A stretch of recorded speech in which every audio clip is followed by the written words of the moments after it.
kind of sensitive because she is my evaluator tonight. This is not, it's not vote buying, okay? And I just want to thank her for helping me register as a member to get the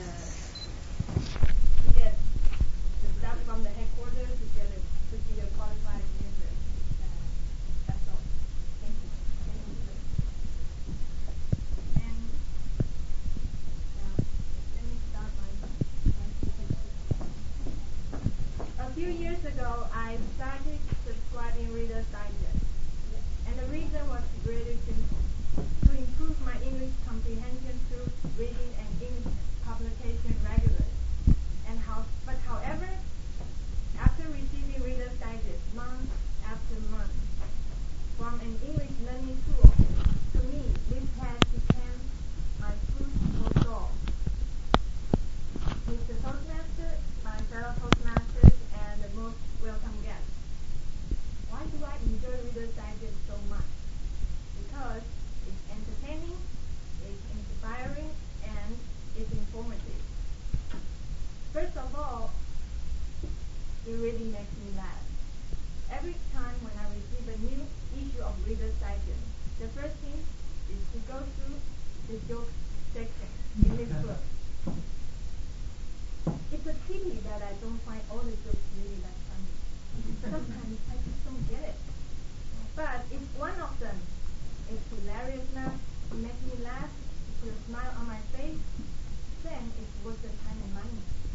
Now, let me tell you one of my favorite comics in this book.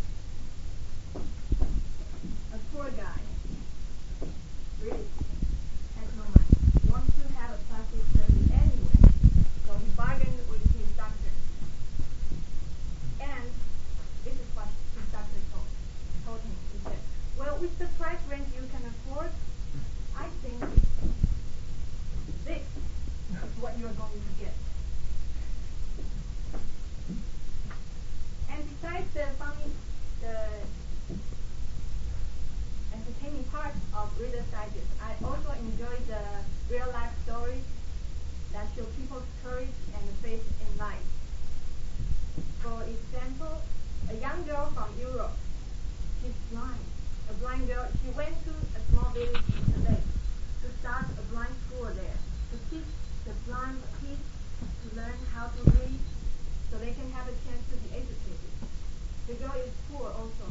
She doesn't have much money, but her determination inspires a lot of people to join her, to make her dream come true. And more importantly, to make those blind kids' dreams come true. Unfortunately, this kind of real-life story will never be on the front page of a daily newspaper. But it's a lesson for everybody, especially a lesson for me. Someone who is not blind, to learn to love myself more and to love people more. Besides, in addition to the entertaining part and the encouraging stories, Reader's Digest also carries various information that covers issues like health, technology, food, travel, and money. For example, how do we know how long can we keep food in the freezer? What is the time limit for a certain kind of food to stay in the freezer? Well, I found the answer in this book. For frozen and uncooked pork, it's 8 months. And for frozen vegetables, it's 8 to 12 months. And for bread, it's 6 to 8 months. And for uncooked chicken, it's 9 months. Okay? And for uncooked beef, it's 12 months.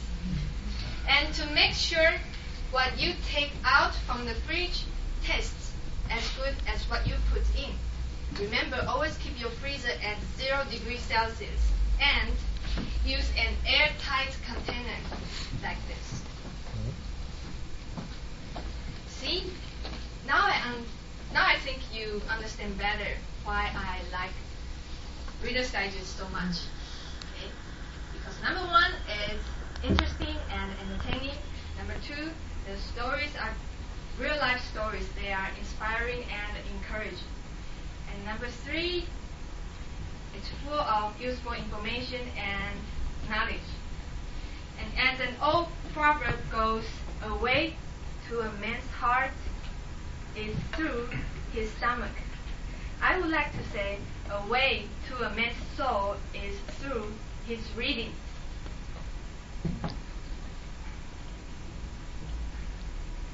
And my food for soul, you already know, it's Reader's Digest. Toastmaster.